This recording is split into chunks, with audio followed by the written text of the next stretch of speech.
Era già nell'aria da qualche settimana, ma questa volta Mario Draghi ha spiazzato veramente tutti, decidendo insieme al suo governo in questa prima fase a livello nazionale di far ripartire l'attività turistica in attesa della ripartenza europea fissata a metà giugno.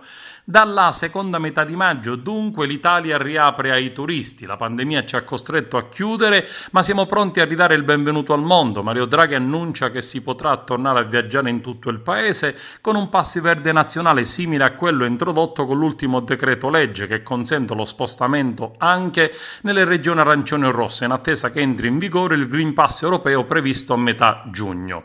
Dopo aver ripristinato le zone gialle, aperto i cinema, i teatri, i musei, le partite a calcetto tra amici e lo sport libero, le cene fino al 1° giugno sono all'aperto, il governo prosegue dunque nella strategia delle riaperture, consapevole che il turismo è una delle chiavi per rilanciare il paese.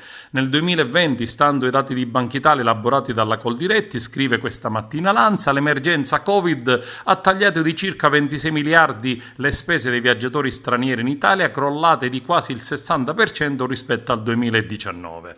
Le nostre montagne, le nostre spiagge, le nostre città stanno riaprendo e non ho dubbi che il turismo riemergerà più forte di prima, conferma Draghi, rivolgendo un appello al resto del mondo. È arrivato il momento di prenotare le vostre vacanze in Italia, non vediamo l'ora di accogliervi di nuovo. Il pass dunque sarà in vigore dal 15 maggio in attesa che entri in vigore quello europeo, con l'obiettivo di offrire a chi vuole venire in Italia regole chiare e semplici per garantire la massima sicurezza.